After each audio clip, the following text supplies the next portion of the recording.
Tempo de vida é o que eu vendo para todos os meus clientes. Enquanto eu estou aqui pensando no mercado financeiro para você, você pode ter tempo de vida que o guardião do seu dinheiro está aqui. Então, acredito que muitas pessoas que estão nesse caminho da prosperidade, eles entenderam que o tempo é inegociável, a gente não tem como aumentá-lo. São 24 horas no dia e terceirizar algumas coisas faz todo sentido. Fala pessoal, sejam muito bem-vindos ao segundo episódio do podcast 7 Chaves. Um podcast onde falaremos de negócios, dinheiro, prosperidade e vidas pessoais. Cada uma dessas vidas com as 7 chaves do segredo pessoal de cada um dos nossos convidados. Eu sou o Nilceu Falkenbach, consultor financeiro. Estou aqui com meu fiel escudeiro Kleber Stumpf, que é um empresário multifacetado em diversos setores: imobiliário, seguros, mercado financeiro, consultoria financeira, fundador da maior escola de consultoria. Agora é o charme. Fundador da maior escola de certificações financeiras do Brasil. E por fim, ele é um board member. Conceitue board member, Kleber. Do Grupo Primo. É os caras que apitam na porra toda. Estamos aqui com a minha excelentíssima convidada Larissa Dornelles, advogada, 37 anos, especialista em direito imobiliário, sócia da imobiliária Dornelles, negócios imobiliários em Caxias do Sul.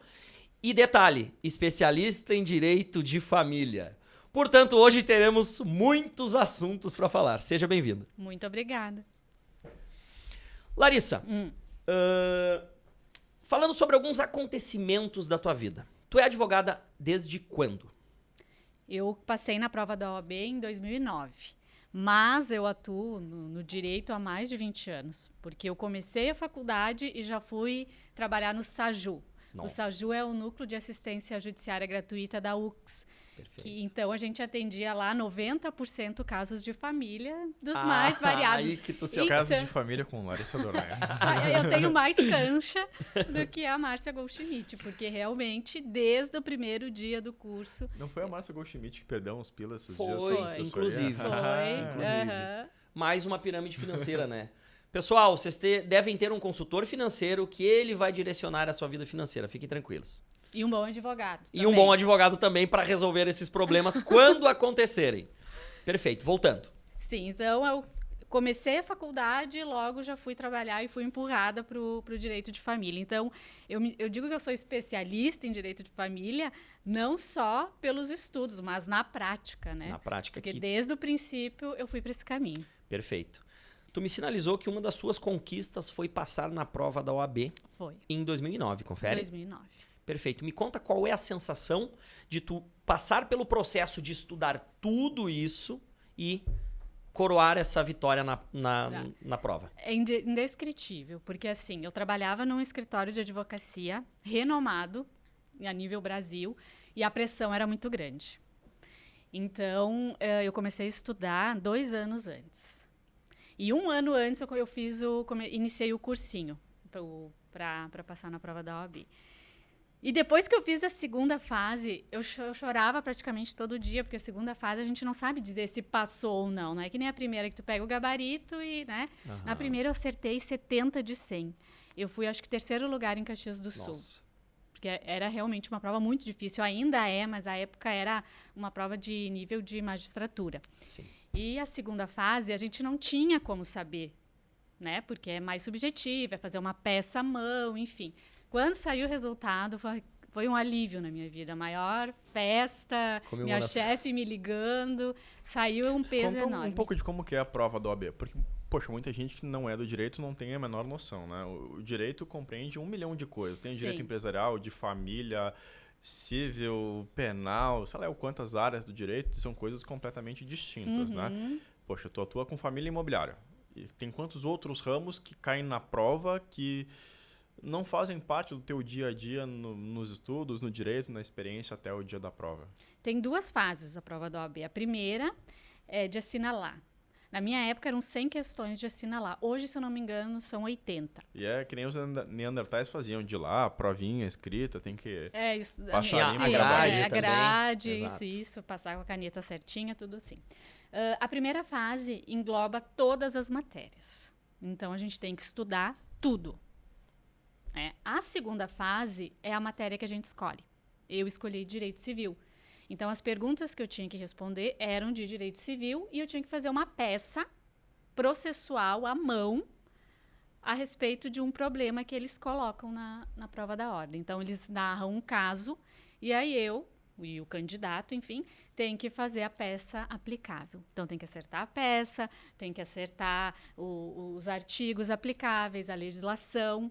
E na segunda fase é muito engraçado, porque a gente levava um carrinho de livros. Pode consultar na segunda fase, tá?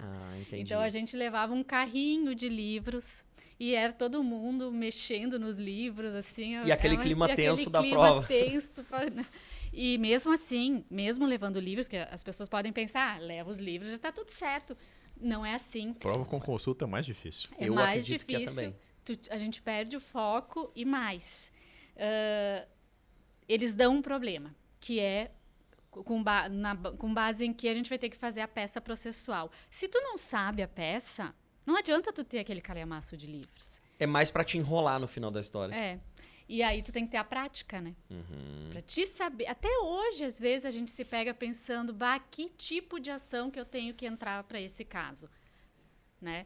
Então, imagina uma pessoa crua fazendo a prova da OAB e tendo que saber como fazer a peça processual correta. Eu me identifico com isso porque quando eu comecei profissionalmente, após a certificação com a consultoria financeira, eu já atuava com administrava mais ou menos R$1 milhão, mas era, entre aspas, offline. Então, quando eu cheguei para ser um consultor de fato certificado, com a certificação e tudo mais, eu já tinha muita bagagem de mercado financeiro. Não que as questões da prova não me trouxeram um estudo a mais, com certeza. O conhecimento que eu adquiri nessa certificação foi gigantesco. Mas eu já tinha uma base a qual eu já operava mercado financeiro antes de ser certificado. Então depois foi mais de chegar e seguir fazendo o que eu fazia, claro que de acordo com as metodologias seguidas, né? Sim. Muito legal. Larissa, além de advogada, você é sócia de uma imobiliária. Isso mesmo. Tá? Me conta um pouco mais sobre a correria que é o direito imobiliário, ou enfim, tu participa das negociações também? Como é que... Discorra um pouco mais sobre isso. Sim, participo das negociações, até porque quando se trata de venda e locação de imóveis, é preciso ter esse amparo jurídico, porque é um negócio muito complexo, principalmente a venda. Se a gente não tomar todos os cuidados, pode dar um problema. E mesmo tomando, às vezes dá. Porque hoje no Brasil a gente não tem assim, um sistema que nos permite ver tudo a respeito de uma pessoa ou do imóvel. Então eu preciso pegar inúmeras certidões, eu preciso verificar a saúde financeira de quem está vendendo. Se é empresário, eu tenho que tomar mais cuidados ainda, porque a gente sabe que tem o direito trabalhista, que pode refletir em uma negociação. Então, eu participo ativamente dos negócios e também, obviamente, faço os contratos, busco as certidões, a documentação. E isso a gente não vê muito nas imobiliárias, né? Inclusive, vários corretores fazem contrato. Isso é um absurdo, um tremendo absurdo. Não raramente eu recebo no meu escritório pessoas que vêm de negociações desajustadas porque não teve um acompanhamento técnico lá no início da negociação. É aquela discussão, às vezes, que acontece também com o direito previdenciário e o contador. Porque antigamente o contador fazia tudo e o profissional, o advogado, o especialista em direito previdenciário, às vezes tem que discutir com o contador, porque o contador acredita que sabe mais que ele. Sim, e no direito também. É o cara que investe sozinho e acha que sabe mais do que o profissional que faz isso o tempo inteiro. É impossível. Exatamente. Não, a pessoa que investe sozinha e acha que investe melhor sozinha do que com um profissional. Exato. E que não tem a menor noção do que acontece de fato no mercado todos os dias. Eu atuando hoje com mais de 60 clientes, vários casos dessa forma acontecem. O investidor chega para a minha base de clientes, ou enfim, eu faço a captação desse investidor, e ele vem com todos os vieses possíveis e necessários para literalmente tentar me ensinar a investir. Só que quando eu deixo transparente a metodologia e o que a gente vai fazer daqui para frente, ele, explode a cabeça. Fala, caramba, eu não pensei que fosse tão complexo assim.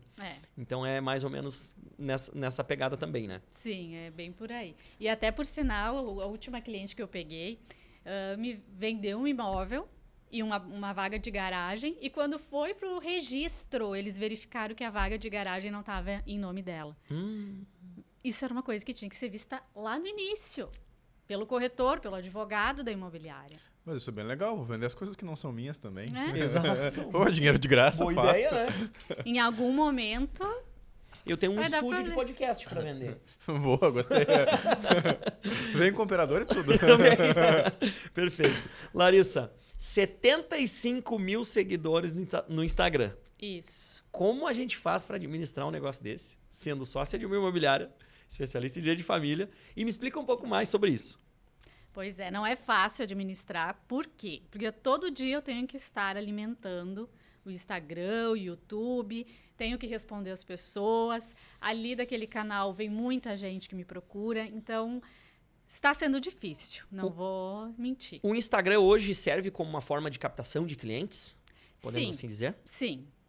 Vem muito cliente através do conteúdo que eu entrego, né? Que é explicativo, que é informativo, porque a ideia de criar o Instagram surgiu de levar conhecimento jurídico acessível para as pessoas. As pessoas não têm noção de direito. Isso deveria vir do colégio ainda. Então, eu iniciei com essa ideia. E aí, os vídeos foram viralizando, eu comecei a ganhar seguidores, começou a aumentar, fomentar, e aí eu comecei a focar mais no digital. Perfeito. E realmente está atendendo as minhas expectativas, muito embora o meu tempo seja bastante escasso. Porque eu consigo ajudar as pessoas, né? Consigo também ter uma certa notoriedade. Uma autoridade aí nas redes sociais.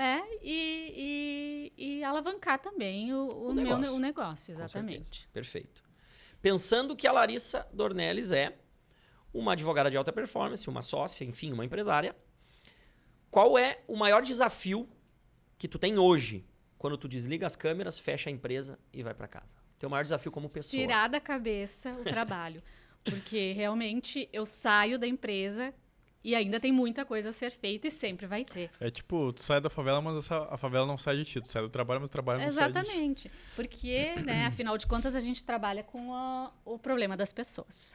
Exato. Né? E isso a gente leva, querendo ou não, tu fica lá pensando, e se eu não conseguir... Eu tenho um cliente que ele tá, assim, endividado, até, enfim, ele fez inúmeros empréstimos bancários. Acredito que ele não tinha consultor. Mas eu acho que um bom planejador financeiro ajuda a resolver isso. Resolve, com Tem certeza. estratégias mais ou menos agressivas que podem resolver. Exato. Mas veja bem o caso dele. Ele é idoso, vai 100% da renda dele em empréstimos. Nossa. 100%. Cai no banco e eles já pegam tudo. E aí eu entrei com uma ação de superendividamento para tentar resolver isso, né? E o juiz não está me dando a liminar para limitar a prestação. E esse senhor não tem como sobreviver. Então, não tem como a gente não levar isso Para casa. para a intimidade, entende? Porque é uma coisa que a gente fica pensando, poxa, e se eu não conseguir, o que vai ser desse senhor? Então, eu fico pensando como fazer o meu melhor, quais estratégias eu posso adotar para conseguir resolver efetivamente o problema dos clientes. Essa questão do endividamento eu acho interessante porque eu trago para mim. A minha família sempre reclamava de não ter dinheiro, mas quando tinha dinheiro, gastava tudo. Sim. Então, eu me tornei um profissional do mercado financeiro pensando em resolver primeiramente o problema meu inicial, mas eu consegui encontrar muitas pessoas que também sofriam deste problema. Então, isso hoje também me motiva cada vez mais trazer a riqueza, não só financeira, mas de personalidade dessas pessoas. Então, eu acredito que eu também levo para casa alguns detalhes do mercado financeiro e etc. Algumas injustiças que acontecem no mercado financeiro. Eu levo para casa e fico matutando aquilo por horas, pensando em uma alternativa a qual eu consiga melhorar a vida desse cliente. Em inúmeros casos, clientes que chegaram com uma carteira de investimentos péssima, literalmente a gente fala no mercado financeiro, um cara esfolado pelo mercado financeiro, dentro de alguns meses eu consegui trazer a clareza e consegui fazer a carteira dele decolar. Quando a gente faz a reunião de feedback, ele fala para mim, meu Deus, cara, tu resolveu o problema da minha vida. Porque a gente saiu do 50% do CDI e a gente vai para 120% do CDI e eu consigo trazer uma projeção financeira futura da vida dele. O cara fica enlouquecido. Então, quando a gente resolve esses problemas, eu acho que Um alívio, né? é um alívio e é uma realização profissional, né? Perfeito. Realmente, assim, mais do que... Claro, a gente precisa ser remunerado pelo serviço, mas mais que isso é conseguir aquele resultado, né? Por exemplo, seguidamente eu recebo pais que não estão conseguindo ver os filhos. Aí é necessário ingressar na justiça, conseguir uma medida para eles conseguirem ter acesso às crianças.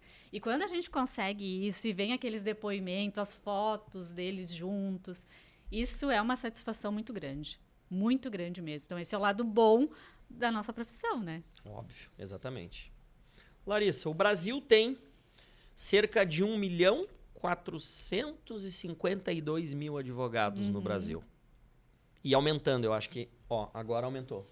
Aumentou de novo. Quantos advogados? 1.400.000? Cerca de 1.400.000. De 200 milhões de habitantes. Faz a conta aí. Vamos Taradinho da continha. calculadora.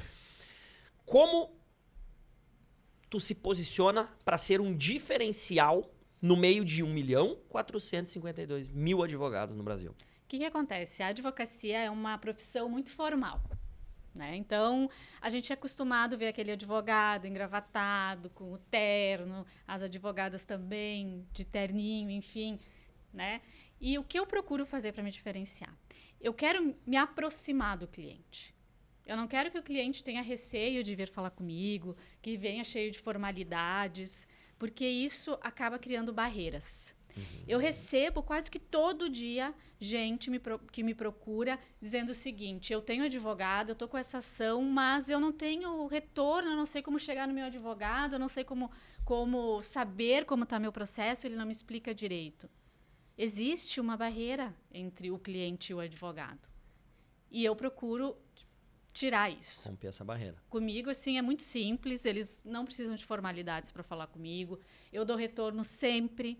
Eu tento explicar com palavras simples, porque aquele juridiquês as pessoas não entendem, né?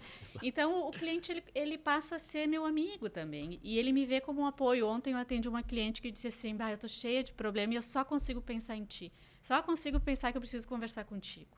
Às vezes eu nem vou resolver algumas coisas da vida dela, mas só de ela sentir que tem alguém que está ali apoiando, aconselhando, ela já tira um fardo, uma parte do fardo das costas. Então, é assim que eu tento me diferenciar. Tanto que se tu olhar minha rede social, eu tento falar de um jeito mais simples possível. Né? Às vezes parece até, não falou em termos jurídicos corretos. Não é esse o meu objetivo, porque ali na internet eu estou falando para leigos. Se eles entenderem a minha mensagem, tá tudo certo. Perfeito. Por que tu acredita que tem essa distância entre cliente e advogado? Muitos clientes, pouco advogado, porque fazendo a conta aqui não é tanto advogado não, é um número grande, eu acho que chama atenção, mas é 0,7% da população. Não é tanto advogado assim, em termos da população brasileira. Está mal precificado esse serviço, que os advogados pegam muitos clientes, ou é pouco cliente e está concentrado em um advogado só. A gente sabe que a OAB tem várias dificuldades impostas para o brasileiro.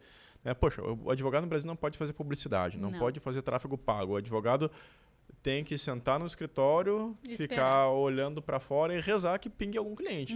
Enquanto nos Estados Unidos eles fazem anúncios descarados, até placas de outdoor no trânsito, bater o carro, me ligue com os números engraçados. Então, lá é 80 e aqui é 8. Por que tu acha que tem essa distância tão grande entre advogado e cliente? Isso acontece no direito de família ou acontece em todos os ramos de direito? Praticamente todos os ramos. E, para te simplificar, eu acho que isso acontece porque advogado acha que é Deus, né? Já o juiz tem certeza. Mas vindo de um advogado... Eu acho um barato a sentença judicial. Cumpra-se. Para mim é o ápice. Então, assim, criou-se essa ideia de que o advogado está num pedestal, assim como o médico está num pedestal, e as pessoas, né... Até mesmo a forma de se direcionar, o doutor, a doutora, isso também cria uma certa barreira entre as pessoas. Então, as pessoas chegam com receio para falar. Advogado é doutor ou quem tem doutorado? Advogado é doutor. Sim, é um quem título. Disse? É um título. É o título dado por Dom Pedro, né? Então quem disse foi Dom Pedro. Então, ponto final. Esquece. Eu gostei dessa parte de aproximar com o cliente, que é isso que eu faço no meu trabalho de consultoria financeira. No meu Instagram, por exemplo. Na maioria das vezes eu não estou com paletó, com uma camisa. Na porque maioria das vezes tu tá correndo sem camisa. tem esse detalhe. Mas eu costumo aproximar o máximo possível dos meus clientes, porque eu conecto com essas pessoas. Vamos lá. Tu citou o terninho, o engomadinho, isso e aquilo, acaba criando uma barreira. Sim. E no meu serviço de consultoria, inclusive eu trago na minha marca, gerando conexões e gerindo patrimônios, eu preciso gerar uma conexão. E para mim, gerar esse rapport é essencial que eu esteja na mesma linha. Então, todos os meus clientes, eu converso sem os termos de mercado financeiro. Isso. Com alguns eu até brinco. Tu quer que eu fale os termos de mercado financeiro ou não? Ou tu quer entender? Eu quero entender. Perfeito. Então a gente vai falar, eu vou desenhar para ti o racional do que a gente vai fazer. E isso gera uma conexão gigantesca. Eu tenho clientes hoje, por exemplo, no Brasil inteiro, e a gente tem uma conexão tão forte que eu mando memes para eles, a gente troca ideia, a gente conversa pra caramba, tipo, toda semana. Então eu não me resguardo também da mesma forma em fazer uma reunião mensal para tratar de tal assunto. Sim. Eu deixo sempre o campo aberto e eu acredito que isso seja essencial. E agora tu está me confirmando que no teu ramo também é um diferencial. É um diferencial, exatamente. Perfeito. O cliente ele tem que se enxergar em nós, né? E aí a gente fideliza. Tanto que assim, os meus clientes, eu não faço trabalhista, mas os meus clientes, eles querem que eu faça de qualquer jeito. Só querem falar contigo. Mas eu confio em ti no teu trabalho. Não, mas eu não faço porque eu tenho receio de fazer algo que não é o correto. Eu tenho noção de direito trabalhista, mas eu não tenho dia a dia. Eu não quero fazer nada irresponsável, entende? Exato. Mas eu confio em ti, eu gostaria que tu fizesse, não. Mas eu acompanho o cliente, enfim, eu indico colegas. E até que tu disse que tu manda mensagens com memes, eu mando figurinhas para eles quebrar o gelo, para eles não acharem que... Porque eles já mandam mensagem achando que tá incomodando, sabe? Fazem todo Doutora, desculpa incomodar. Desculpa incomodar. E aí discorre. E aí eu tento fazer com que eles não estão... Mostrar que eles não estão incomodando. Perfeito. Porque, afinal de contas, o meu trabalho é esse, né? Eles me contrataram para isso, eu tenho que prestar informações. Claro que tem aquele cliente que toda semana quer saber como é que tá o processo, achando que no Brasil é assim, Mas né? não muda todo dia? Exatamente. Não muda no Brasil. Tá no Brasil, demora. Eu acredito que pelo que tu está me falando é muito mais o ato de servir. Quando tu tem um cliente, eu estou servindo essa pessoa da mesma forma, no meu ramo, e essa pessoa tem que se sentir à vontade para falar comigo sobre os assuntos pertinentes ao trabalho. E, cara, se tiver alguma coisa a mais, sem problema nenhum, vamos conversar, discutir. Daqui a pouco eu tenho uma ideia que tu não teve e tu vai conseguir ser, entre aspas, conduzido para um futuro com uma orientação de alguém que não tinha nada a ver com esse setor. Não é se meter na vida das pessoas, mas eu acho que faz todo sentido ter outras ideias, né? É verdade. Larissa, quais foram os teus maiores desafios profissionais lá no início, quando tu começou a trabalhar? Então, consegui entrar nesse meio, né? Porque a gente entra cru, né?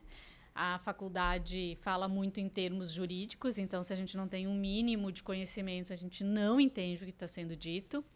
E por isso que eu fui para o SAJU, né? Para tentar entender o que estava acontecendo, o que o professor falava, o que era uma nota de expediente, por exemplo. Porque o professor não para explicar todos os detalhes. Se tu não tem a vivência, pode se tornar mais difícil. Então, entrar na prática do direito, para mim, foi complicado. Eu tinha que fazer a triagem das pessoas que chegavam no SAJU. Então, eles já me perguntavam muita coisa e, às vezes, eu não sabia. Então, eu procurei estudar para atender eles adequadamente. Então, isso foi difícil. Foi bem inicialmente, difícil. Claro. Qual que é o tipo principal de caso que aparecia no SAJU? Separação, pensão... Serviço de assistência judiciária gratuita. E pensão, separação, é só treta, né? Só treta. Qual foi a maior treta, assim, que já apareceu, assim? Aquela de... Nossa, essa nem eu acreditava depois de tantos anos. Agora, vamos lá. Fala a verdade. Olha, a maior treta foi a seguinte. Eu tinha um cliente que ele era casado com uma mulher maravilhosa, lindíssima, comunhão universal de bens, tinham uma empresa juntos e tudo certo. Maior amor. Lá pelas tantas, ela foi participar de um culto daqueles chá alucinógenos. Chá de ayahuasca? Tô entendido. Não, já ouvi falar. Um amigo meu tomou esse negócio aí. Tá, um amigo meu. Aí, começou com toda semana, um dia por semana, tinha a tal do culto na casa do guru. E aí, toda semana, e de toda semana começou 2, 3 dias, aí ela já dormia e dizia que não tinha voltado para casa, que não Sim, estava tava muito bem por causa do tal do tragada. chá. Era um culto. Aí Culto é outra o coisa. meu cliente começou a desconfiar, né? Enfim, e um dia foi atrás e viu ela se beijando com o cara na porta do culto. E aí ele foi procurar investigar mais e entrou na internet, já aquele relacionamento já era público Sério? Caramba! Literalmente o último a O saber. corno é o último a saber. Aí, e ela que, no fim, quis o divórcio, porque ele, né, ainda era apaixonado. Ainda Ele queria continuar. Tá, mas e aí? Ele era apaixonado, mas ela pediu o divórcio. Sim, ela não quis mais. Ele queria dar uma chance pro relacionamento, ela não quis. Sério? Para de tomar o chá e vamos voltar. Sim, volta pra realidade. Caramba! E aí ela entrou preferiu a drogadição. Aí ela entrou na justiça, pediu inclusive pensão pra ele. Ué, Sim, porque ela era pra comprar cogumelo? Sim. E pra bancar o guru. Caramba! Mas como tinha a traição, né? Ela não conseguiu a pensão. Ah, tem essa Então, esse questão detalhe, técnica ó. aí. Se tem traição no relacionamento, não é possível pedir pensão para si, né? Os filhos não tem nada a ver com isso. Daí a juíza negou a pensão e se estendeu um processo por longos anos. Mas assim, eu fico imaginando a cara da juíza lendo aquelas histórias do chá alucinógeno. E tinha vários e-mails, assim, escancarando a situação. Nossa. É muito engraçado. Mas o juiz lê ou é verdade aquele boato que o estagiário vê tudo e o advogado cumpra-se? Muitas vezes é o assessor ou o estagiário. Mas nos casos emblemáticos eles leem, pode ter certeza. Mas eles leem como passatempo daí. Mas não vou dizer que são todos. Ah, claro, né? tem juízes e juízes. ali. Claro, porque se tu for ver, daqui a pouco são 80 processos Nem pra tem te fazer. Não tem como como ler. dar conta, Não tem né? como uma pessoa fazer se isso. for fazer conta, 80 processos, sei lá quantas páginas tem cada um, ele não respira mais, só, não só menos lê. Os de- próximos de 3.200 200 anos ele vai continuar Vai lendo. continuar lendo. Entendi. Deixa eu ver aqui. Ah, isso aqui, ó. Negócio. Isso que eu quero falar contigo. Fale. Participar do M&A do Grupo Primo com a Top Invest. Discorra sobre esse Não, assunto. isso foi complicado de dizer. Complicado. Era contrato que ia, que voltava, uns baita de uns contratos, uns termos. E sem assessor pra ler pra ti. E sem assessor, né? Enfim, era eu e os bonitos em São Paulo, no Grupo Primo. Ah, era um exército de advogados. E eles com um exército de advogados. E tu sozinha lá de paraquedas. E eu sozinha com eles. E revisando, e revisando, e revisando. Nossa, foi uma experiência, assim, imensa. Não, né? Mas foi um momento tenso. E a negociação foi concluída, né? Então deu tudo certo. Foi concluído com sucesso. Concluída Estamos com no sucesso. board. Estamos no board. Board member. Depois eu preciso entender o que é um board member, mas isso aí a gente vai evoluir depois. Perfeito. 2009, passou na OAB. Me formei e passei na OAB. Perfeito. Tudo isso que tu tem até hoje te trouxe até aqui. Quais são os próximos passos? O que a Larissa pretende pro futuro no empreendedorismo, na advocacia, que vem se atualizando, cada mês tem uma coisa nova. Sim. O que a Larissa pretende fazer? Então, eu me dediquei muito nesses anos ao ramo imobiliário. E, paralelo, à advocacia. Mas eu demandei mais esforços para a imobiliária. Agora, eu estou tirando um pouco o foco. Estou trazendo para a advocacia, porque o meu objetivo daqui para frente é fazer com que a advocacia deslanche também. Ela tá super bem, mas a gente quer ampliar.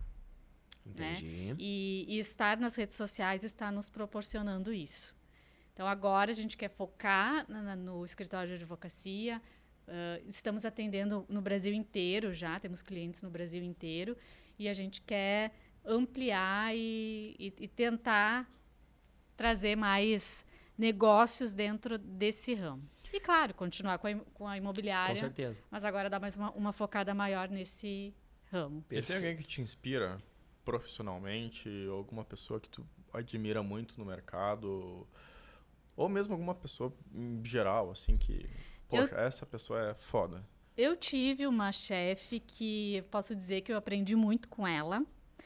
O jeito de escrever, o jeito de se portar, o jeito de falar com o cliente, que eu me inspiro nela. Como que é o nome da chefinha? É a Marta Barazete, Conheço a senhora Marta. cliente da Dornelles. Então, o jeito que ela fala, o jeito que ela escreve, como ela, sabe, se porta, me inspira. Trago muito do que ela me ensinou até hoje. Perfeito. Tem algum conselho profissional, que é aquele conselho master que tu recebeu de alguém e que tu carrega no teu profissional até hoje? Sim. Quando eu comecei a faculdade, um professor disse que é muito importante trabalhar, ter a prática do direito para conseguir entender a matéria da faculdade. Senão, as coisas não fecham. E que no direito é tudo um ciclo. Quando tu entende que tudo se conecta, vira chave.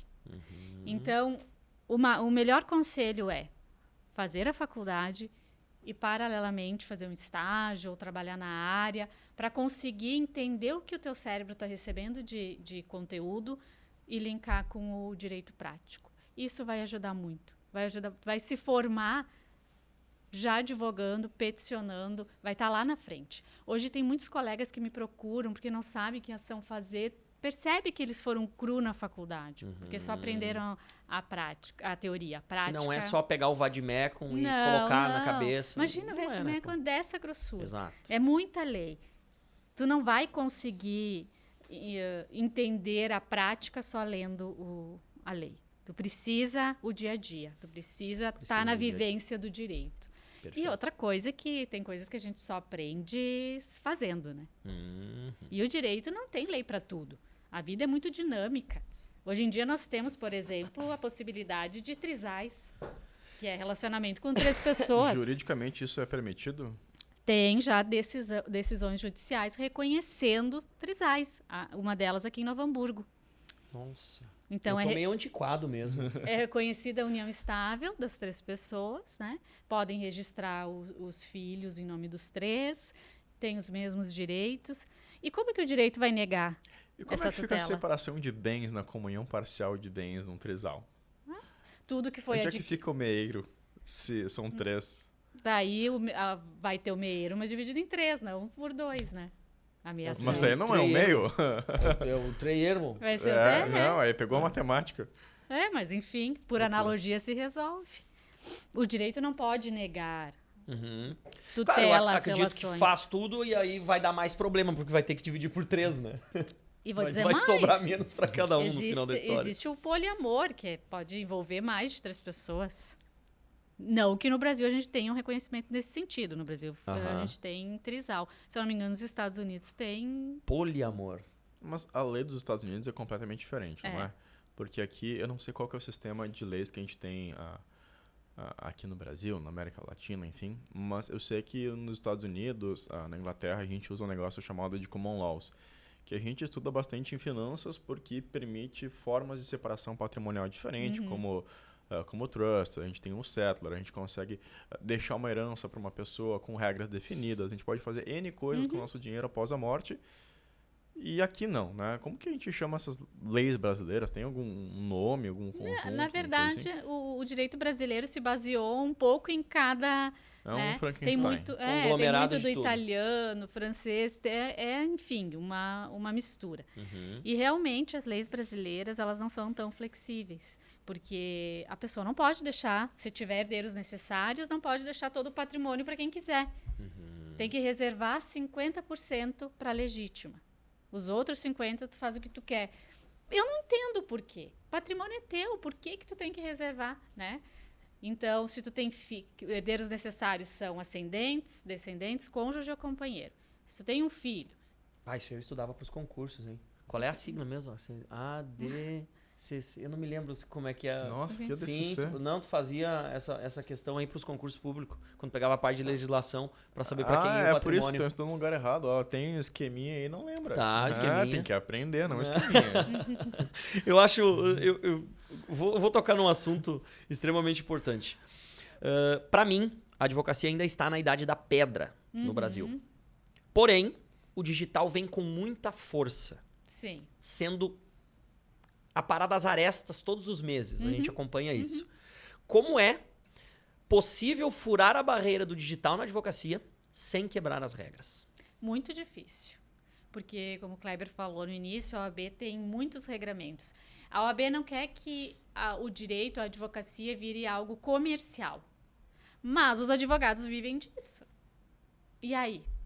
Então, tu não pode fazer uma propaganda mais agressiva, tu não pode chamar para ação, tu não pode fazer propaganda comercial do escritório, né? Então, limita muito, muito mesmo. E se tu tem primeiro tu tem uma advertência, depois tu tem uma suspensão e depois uma exclusão. Então, a gente tem penalidades severas.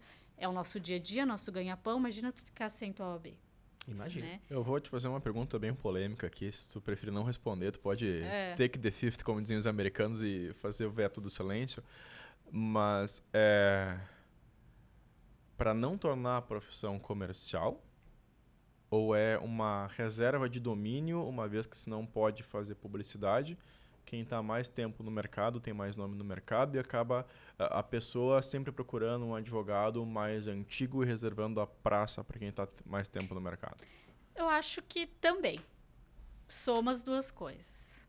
Eu acredito. Porque, afinal de contas, os que dominam o mercado querem que as coisas sigam como estão. Os dinossauros estão lá. Eles não vão para a rede social. Exato. Por isso que há uma condenação para os advogados. O que querem nas redes sociais? A advocacia não é isso. Isso. Não é isso para o senhor que está com 80 anos. A gente é chamada de advogada de TikTok, né? Olha aí, ó. Como se fosse um termo pejorativo. Que ofensa, parabéns. Obrigado. São 500 mil seguidores do TikTok e tô dando aula de ganhar dinheiro. Falando em dinheiro. Vamos lá. Como ser atrativo nesse mercado? Perfeito. Qual é o salário médio de um advogado que está começando no mercado? Olha. Pergunto isso porque eu conheço diversos advogados. Como eu vim de transição de carreira, eu fui militar por 12 anos. Vários dos meus colegas do batalhão queriam muito, de todas as formas, fazer faculdade de Direito. Ficavam 5 anos na faculdade de Direito para possivelmente ser um oficial. No final da história, faziam a faculdade de Direito, não eram oficiais, porque é uma prova extremamente concorrida, alguns conseguem. E aí eu trago para o meio civil. O advogado, 5 anos na faculdade. Quanto ganha esse advogado quando ele sai da faculdade? Olha, num escritório como advogado contratado ou associado, uns 3 mil. Máximo uns 5. Vou fazer Uber. Em São Paulo a pessoa não sobrevive com esse dinheiro. Pois é, eu tava vendo aqui agora, não sei se vai abrir. Pode puxar, eu acho que não vai abrir casualmente no meme que eu abri aqui, mas dizia assim que uma advogada estava recusando um trabalho de 2.500 enquanto um pedreiro de 7 mil reais. Que não...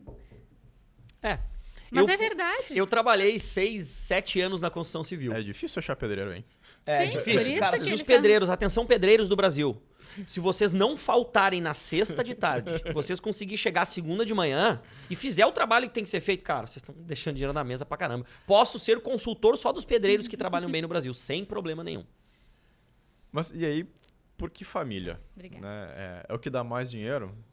Não é o que dá mais dinheiro, mas como eu disse no início, desde o princípio a vida me levou para o direito de família. Porque eu comecei lá no Saju, depois eu fui para um escritório de advocacia que me colocaram no ramo de família. E quando eu abri o meu escritório, eu consegui consegui um contrato de uma empresa grande de Caxias do Sul que me contratou para atender os funcionários. E era direito de família e consumidor. Então, eu sempre trabalhei com direito de família desde o princípio. Tu chama a treta, então. Eu chamo. Como diz meu pai, a gente chama louco. Exatamente. Essa frase é minha. Essa frase é minha. Sendo uma empresária da advocacia, não vou te tratar somente como advogada. Quanto dá para faturar mensalmente sendo uma empresária da advocacia? Olha, dá para mais de 50 mil, dá para fazer tranquilo. E existe empresário da advocacia? Eu posso investir no teu escritório? Posso ser um sócio? Ou só advogado ser sócio de advogado? Só advogado, sócio de advogado. Tem várias limitações, né? Pô, não tem como entrar na bolha. Não Complicado, tem como entrar na bolha. Não tem como entrar na bolha. É Extremamente. o clube, é literalmente o clube do Bolinha. É o clube do Bolinha. Exatamente. Larissa, qual o teu hobby? O que tu gosta de fazer? Eu gosto de ir pra academia. Academia. Pra alegria do meu marido. Que tem que ir junto às 6 da manhã. É um horário bom ainda, 6 da manhã. 6 da manhã. Eu, às vezes, acompanho nos stories, 6 da manhã. Eu, ultimamente, ando mais preguiçoso, ando acordando um pouco mais tarde. Mas antes eu acordava 5h30, 6 horas. Mas a academia, 6 da manhã, em Caxias do Sul. Em agosto. E frio, serração. 4 graus negativos, Não, levantar agosto, e ir pra academia. agosto É isso aí. É de boa. Júlia é... Bom mesmo é correr sem camisa com 0 graus. Mas aí tu faz pra te aparecer, Já né? fizemos essa façanha. Faz pra te aparecer, né? Existe um É método. amostradinho. Existe um... É Vou fazer a tua amostradinho. passagem. Larissa, o que tu entende hoje como prosperidade? Prosperidade é conseguir ter tempo e, ao mesmo tempo, conseguir ter um retorno financeiro satisfatório das atividades que a gente desempenha. Perfeito. Tempo de vida. Tempo de vida também. Tempo de vida é o que eu vendo para todos os meus clientes. Enquanto eu estou aqui pensando no mercado financeiro para você, você pode ter tempo de vida que o guardião do seu dinheiro está aqui. Então, acredito que muitas pessoas que estão nesse caminho da prosperidade, eles entenderam que o tempo é inegociável, a gente não tem como aumentá-lo. São 24 horas no dia. E terceirizar algumas coisas faz todo sentido. Todo sentido. O assessor financeiro, ele é muito importante. Primeiro porque... O consultor O financeiro. consultor. Hein, Kleber? Não, É assessor chega a ser ofensa. É. É Consultor. consultor. Desculpa, Consultor, então, fica consultor, tranquila. tá? Estamos juntos nesse processo. Então, o que acontece? Eu não tenho tempo para pensar nisso. Seria mais uma coisa na minha cabeça. E eu tenho que focar no que eu sou boa. Exato. Então, eu ter uma pessoa para me assessorar é um investimento. Exato. E outra, tu tá pensando também na minha aposentadoria, né? Com certeza, o plano está montado. Aí eu posso descansar em paz. E o que eu trago sempre para todo mundo? O maior alinhamento que nós vamos ter é o quê? Nossa, quanto que tu vai ganhar? Eu só preciso te deixar mais rica todos os meses para que eu também fique mais rico. Então eu seria louco Sim. se eu colocasse algum produto ruim na tua carteira de investimentos, pensando na tua aposentadoria. Então o plano está montado, a gente tem que seguir executando, porque a melhor parte da história nós temos, que é o tempo a nosso favor. Às vezes me chegam clientes com 60 anos, 55 anos, que eu falo, cara, o teu projeto de liberdade financeira está muito encurtado. Então só tem 2 opções. Aportar muito, abrir mão de muita coisa, ou a gente não vai alcançar a meta. Dá pra nascer de Sim. novo também? Como? Nascer de novo? É, exato. Ou a não ser que tu viva até os 180 anos, que daí a gente tem um lapso temporal de mais ou menos 15, investindo bem. Não, mas com as tecnologias, tem até a galera implantando chip na cabeça dos outros, acho que é possível. Claro, não, e tem um outro negócio que está funcionando bastante no Brasil, que é o jogo do tigrinho. Que Dá vem, pra enriquecer do dia pra é? noite. vem enriquecendo muitas Eu pessoas. tava pensando em sacar... Uma boa parte, um terço de repente, né? Nunca se expor ao risco da ruína, claro. Mas, gente, piada à parte, isso é um negócio meio triste até, né? Até porque no Brasil ainda não é permitido cassinos. Um cassino vai gerar emprego na construção civil, vai construir um hotel, vai construir um cassino, vai gerar um monte de empregados aqui no Brasil, renda, distribuição de renda, lazer, vai ter poucas pessoas viciadas em relação à população. Esses jogos eletrônicos, as bets e apostas, estão se tornando um grande problema, porque elas não estão no Brasil, então hoje elas recolhem nada, muito pouco imposto no Brasil. É muito acessível, então qualquer pessoa baixa qualquer aplicativo, entra em qualquer site. Os beneficiários do Bolsa Família estão gastando todo o dinheiro do Bolsa Família em apostas, e saiu um estudo incrível do Banco Central do Brasil, que 20% da massa salarial do Brasil vai para bets. Eu tenho esse dado. 20%, ou seja, as pessoas estão gastando 20% do dinheiro delas. E quando a gente gasta 20%, existe uma média. Porque se eu gasto 0, acredito que vocês dois gastam 0. Sim, é. Alguém está gastando muito mais que mais. 20% da massa salarial dele em aposta. Os números atuais são os seguintes: 10,5 bilhões de reais saíram do bolso dos beneficiários do Bolsa Família em 2024 e foram em direção às bets. Isso é o controle do Pix. Então, muitas pessoas que a gente conversa não tem dinheiro para investir. Sonegadores. Não tem dinheiro para investir. Mas, pô, 20%, Às vezes, um bom investimento com longo prazo, Sim. 10% a 15%. Mas aí tu pegar 20% da tua renda, mandar para o jogo de apostas. E na maioria das vezes perde, né? Então, 10,5 bilhões de reais. É muito inacreditável. dinheiro. Infelizmente é triste. Eu não sei se vocês chegaram a ver o vídeo daquele beneficiário da tragédia de Brumadinho, da Samarco lá, que ele gastou 300 e poucos mil reais, agora aspas nas palavras dele, em 20 dias, com festa, farra, muiezada, bebida e viagens. Foram essas as palavras que ele usou. Infelizmente, a triste realidade do brasileiro Sim. que não tem o mínimo de educação financeira. É verdade. Então, as grandes massas não têm educação financeira. Não. Mas as grandes massas falam que os ricos têm problemas, que o dinheiro não traz felicidade. Mas como que o dinheiro não traz felicidade se tu não tem dinheiro e tá falando isso? Sim. Isso me chama atenção.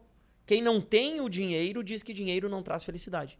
Entretanto, isso... Como é que ele sabe se ele não Isso, tem? esse discurso não tem como existir. Mas, infelizmente, é o que a gente... Não querendo ser muito economês aqui, mas aqui a gente tem um problema cultural, histórico muito sério no Brasil. Né? Primeiro porque o brasileiro tem uma coisa de muito curto prazo na cabeça. Então, ele cai muito na ganância. Investir a longo prazo não tem graça, é chato. Agora, uma betezinha, uma fezinha ali, ele pode ganhar amanhã e ficar rico. Então, tem essa ilusão da ganância, né? Poxa, eu conheço empresários na febre das bitcoins, lá na febre das pirâmides, que, poxa, para investir, para ele ganhar 10% ao ano, 1% ao mês, era muito pouco. Exato. O negócio era ficar rico rápido com bets. E, cara, contador, empresário, poxa, super bem sucedido, entrou em várias pirâmides financeiras. Só que a ganância dele era tão grande que ele não chegou a fazer contas. Que ele sabe muito bem fazer contas. De que, aplicando X valor numa pirâmide financeira, em 5 anos ele ia ter o PIB do Brasil. Ou seja, era uma coisa completamente impossível. Né? Isso vem de culturas de governos anteriores, onde no mundo inteiro a inflação, por exemplo, tem um contexto econômico que é dito que ela é a expansão monetária, ou seja, ter mais circulação de dinheiro na economia. No Brasil, disse que é o aumento dos preços. Porque governos de esquerda começaram a pintar o empresário como malvadão. Porque se é o aumento da circulação de moeda, o governo que faz o aumento da circulação de moeda através da política monetária. Se é aumento do preço, não, o empresário que é o malvado, ele que aumentou o preço. Né? Então, toda essa cultura econômica ruim vem muito desses governos de esquerda, principalmente. Né? Até porque a gente tem declaração aí de pessoas de certos partidos que pessoas a partir de 4 mil reais não votam nele. Então, se ele ganha mais de 4 mil reais, eu não quero que ele vote nele porque não vou me perpetuar no poder. Então, poxa, tudo isso traz um problema econômico muito grave na nossa sociedade e é praticamente incorrigível nesta geração, principalmente. Né? Eu vejo que a narrativa do Brasil é a seguinte: política monetária expansionista, o governo é bom. Política monetária contracionista, o governo é ruim. Mas essa narrativa é apenas para movimentar as massas. Porque ter uma política contracionista, ou seja, aumentar a Selic para o dinheiro ficar mais caro, é necessário para o controle da inflação. Quando, em momentos, devemos sim ter uma política expansionista para fomentar o mercado. É o que aconteceu agora nos Estados Unidos. A taxa de juros está baixando porque tem uma métrica futura que o mercado está desaquecendo. Então, baixa a taxa de juros para começar a fomentar esse mercado. Mas tem o reflexo da inflação futura, né?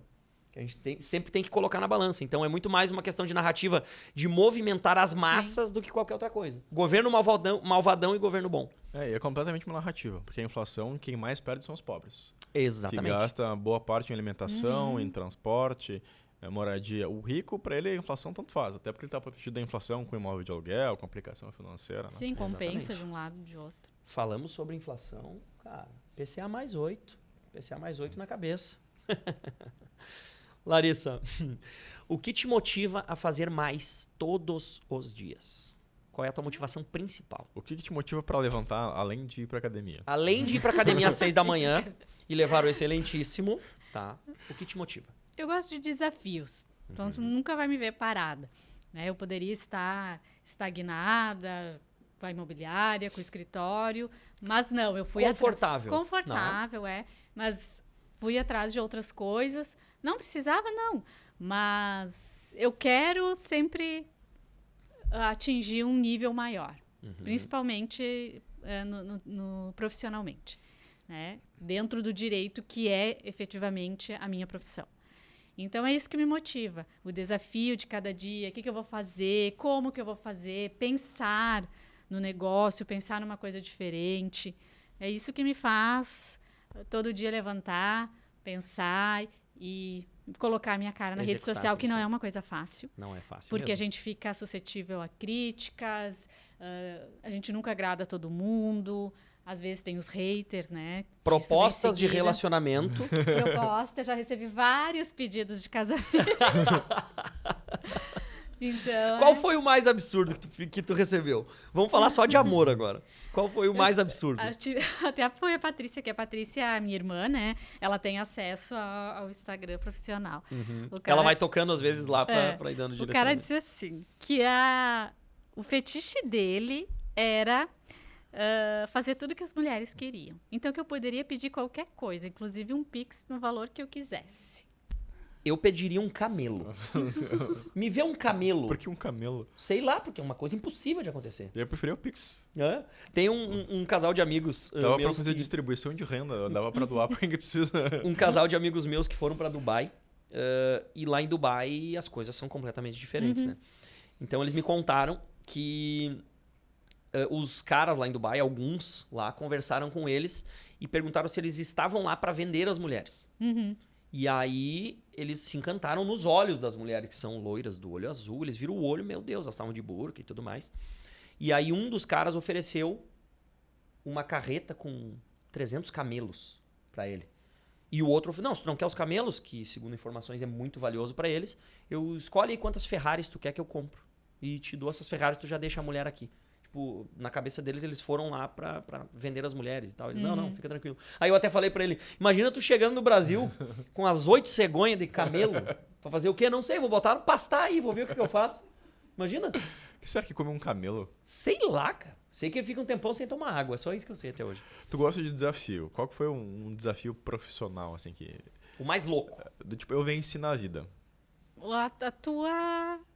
venda lá. Foi um desafio muito grande. Confidências. E continua sendo, né? Porque todo sempre dia tem um clique. Sempre tem um clique. Sempre tem uma tretinha, né? Tem uma frase que tu disse que eu gosto que é só tem problema quem tem relevância.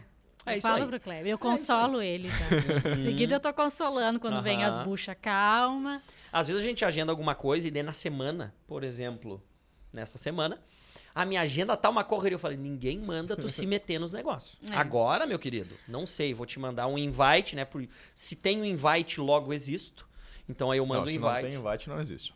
Então se tem um invite, logo existo. Né? Então aí eu mando um invite, a agenda sempre uma correria, mas eu me identifico com o Kleber nisso porque eu tô sempre buscando alguma coisa a mais. Então, eu venho de uma transição de carreira, qual lá atrás todo mundo me chamava de louco.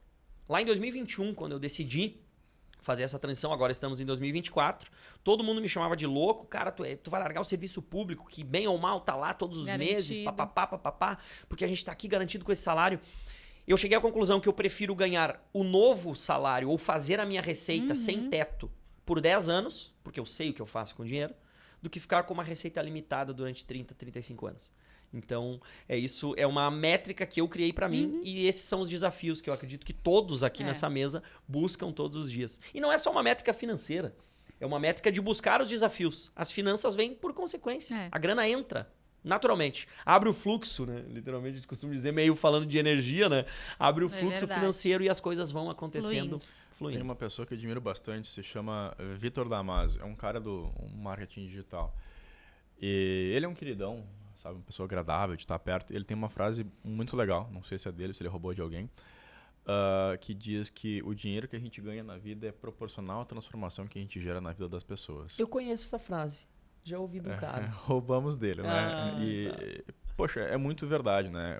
Quanto mais pessoas a gente impacta, quanto mais transformação a gente gera na vida de uma pessoa, maior é o dinheiro que a gente ganha. E, poxa, nessa jornada eu fiz muita cagada, né? Foram muitos acertos, mais do que erros, obviamente, porque o resultado, para ser positivo, a gente tem que acertar mais do que errar. No caso. Mas foram muitas cagadas. Qual que foi, assim, a tua maior cagada? Tanto profissional como pessoal, sendo tipo... Eu não faria isso novamente. Eu vou interpretar mesma isso que como a tua. uma gafe, tá? Vou interpretar como uma gafe. Mas não? gafe é muito, muito formal. Assim, pode ser uma gafe, mas é muito formal. Eu acho que cagada é mais épico, né? Tá, Tem perfeito. até uma feira nos Estados Unidos, que é um barato, que é o FailCon, que é a Fail Conference, que é uma conferência que eles reúnem uma vez por ano, empreendedores, pessoas de diversos ramos, para contar qual foi a grande cagada que eles fizeram, né? E é um pouco Que que a baita gente estava falando aqui, né? Até sobre um podcast, alguns amigos nossos, né? O que eles fizeram que eu acho que não foi tão positivo, que a gente vai fazer diferente para não cometer o mesmo erro, né?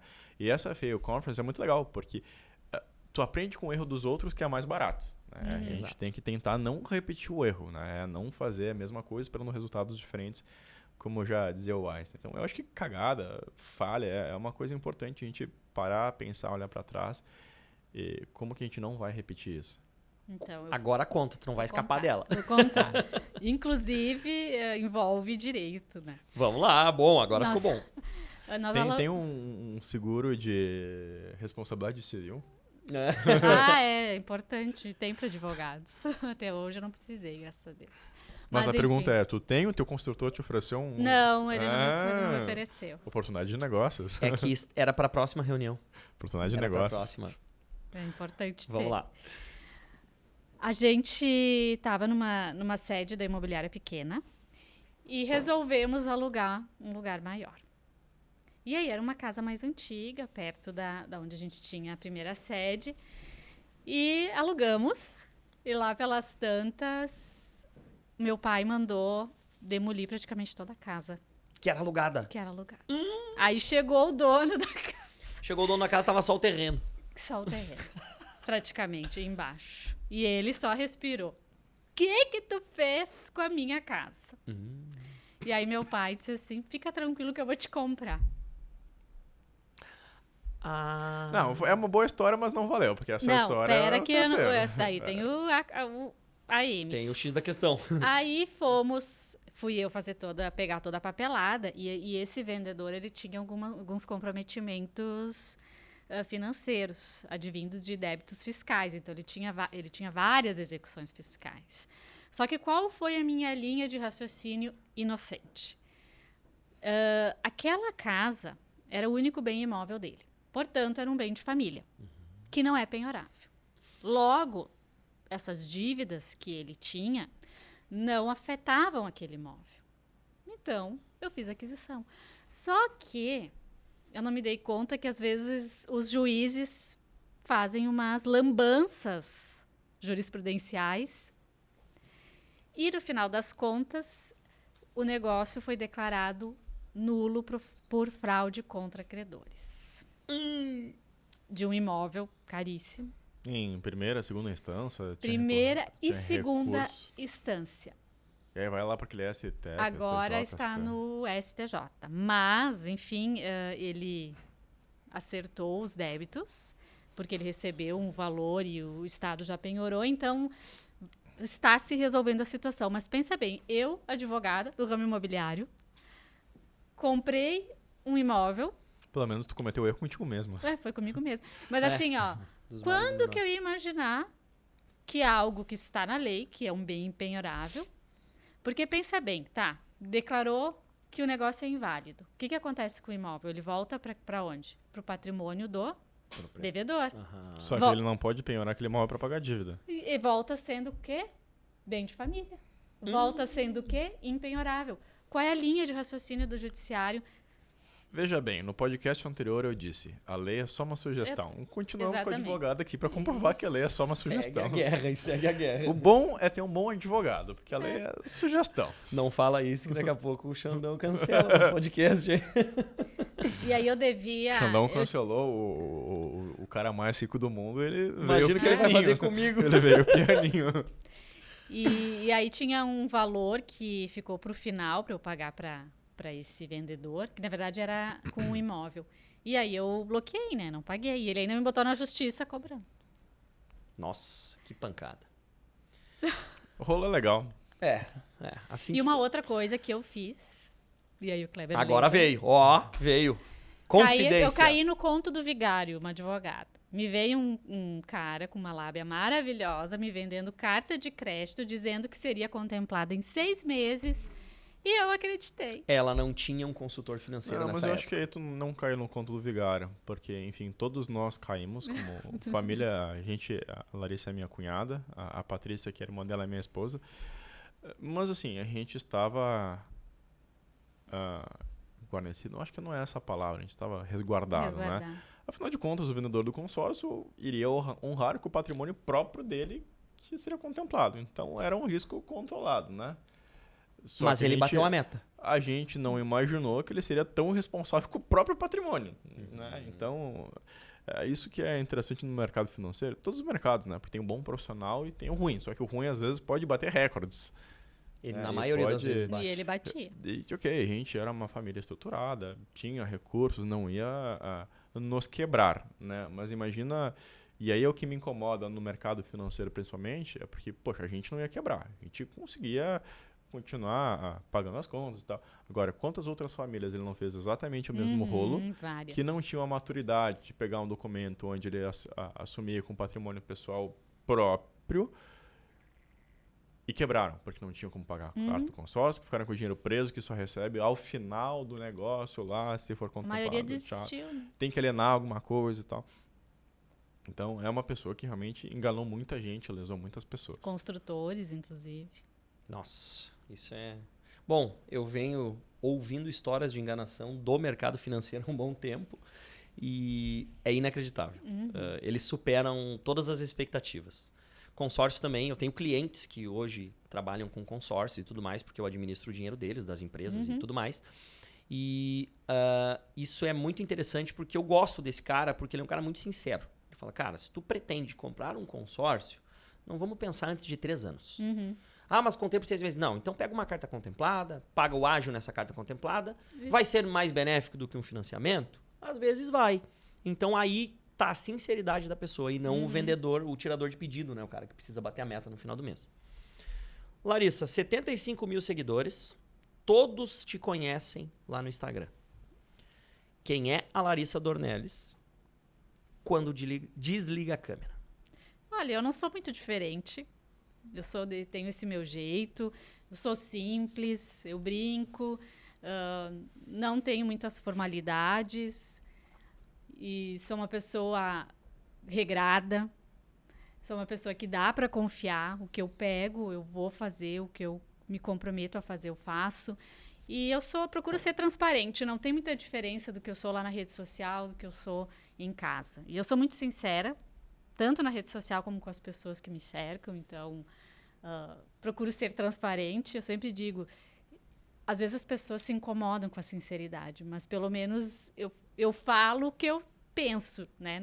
E o que deve ser falado de repente naquele momento. Exatamente. Não, daqui a pouco, na frente da pessoa, eu finjo algo e nas costas eu vou... Fantasia de tubarão, né? Coloca a barbatana com a faca. Então é isso, eu sou assim. O que eu sou na rede social, sou no dia a dia. Entendi. Quantos cachorros atualmente? Agora tem Não. Vamos reformular a pergunta. Quantos animais de estimação? Melhor. Então, quantos pets? Na nossa casa nós temos 4, 3 cachorros e uma gata. Na imobiliária agora 2, recentemente faleceu a matriarca dos Rottweilers. E o meu marido tem mais 2 na casa da mãe dele. Se considera uma defensora desses bichinhos aí. Sim, fora os que faleceram vários entre o ano passado, e acho que foram 6, né? Eu ouvi uma frase esses dias que eu também adoro cachorro e tudo mais, adoro animais. Eu ouvi uma frase que, cara, me deu uma pancada. Foi a seguinte: um cachorro é apenas um filme que passa na nossa vida, mas nós somos o filme inteiro da vida do cachorro. É verdade. Nossa, aquilo me impactou assim, porque meu cachorro já tem quase 10 anos. E aí a minha esposa tá matando ele desde agora. Porque ela olha pra ele e fala, não sei como vou conseguir viver sem você. Ela não tá matando, ela tá te preparando emocionalmente. Cara, o cachorro tá melhor que eu, acho, às vezes. E ela, porque eu não sei como eu vou conseguir viver sem tu aqui em casa. E pá. Mas eu particularmente adoro também animais, adoro meu cachorro, meu Deus. Mas é capaz de durar mais tempo. A gente adotou uma cachorrinha que já era velha quando a gente adotou. tanto que a gente chamava ela de véia. Uhum. E a gente achava que ia durar 2 anos. Durou 8 anos. Caramba, 8. Era o Matusalém. Matusalém. E adotou uma com surpresinha também, né? Daí Adotou com surpresa? Sim. Como assim? A gente tinha adotado 2 da Soama. Uma faleceu logo depois por problemas nos rins. Aham. E aí a gente achou outra em outro abrigo. Fomos buscar. Quando chegou em casa, eu disse, Gelson, eu acho que essa cachorra tá prenha. Dele disse, não. Tá, mas liga lá no abrigo pra ver. Liguei. Não, a gente ia castrar ela semana que vem. Golpe do abrigo. Eu disse, eu acho que tá prenha. Não deu um mês, numa noite fria. Quando o Jess foi olhar, tava todos os cachorrinhos. Arremataram com potro ao pé. Já dizia isso no remate. Vieram 5. Nossa E senhora. daí a gente ficou com 2. Vamos pro último bloco? Vamos pro último bloco. Larissa Dornelles. Quero saber de você as 7 chaves do teu sucesso, da pessoa que tu foi, da pessoa que tu está sendo e a pessoa que tu vai ser. E vai ser um jogo rápido. Vai e volta, perguntas de resposta rápida. Tá. Então, eu quero saber de você as 7 chaves do teu sucesso. É pra apontar, como é que falava aquela entrevistadora lá? Só listar. Ping-pong? Não é ping-pong, é bate-bola, jogo Bate-bola, rápido, alguma é isso coisa aí assim. mesmo. Tá. O que mais importa pra ti hoje? Honestidade. Perfeito. Um pensamento. Tá, agora tu... Acho que a gente é o que a gente faz repetidas vezes. E a gente se torna especialista.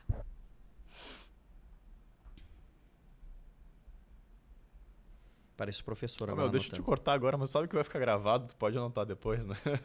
Ah, verdade, né? Dá, mas é que eu vou esquecer, pô. Uma meta.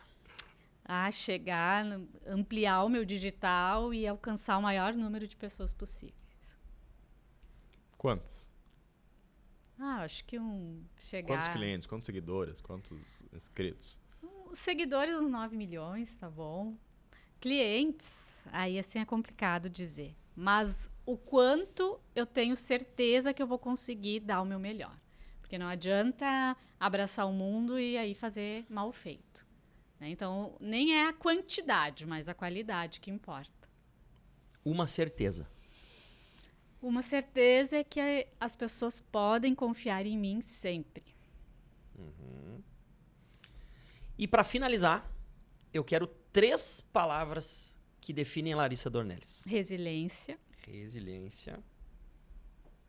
Honestidade. Honestidade. E perseverança. Perseverança. Finalizamos aqui o 2º episódio do nosso podcast. Como eu encontro a Larissa nas redes sociais? No Instagram, Larissa ADV Oficial. Encontra também no YouTube, no TikTok. Advogada de TikTok. Advogada de Essas TikTok. gerações. Literalmente advogada de TikTok essa.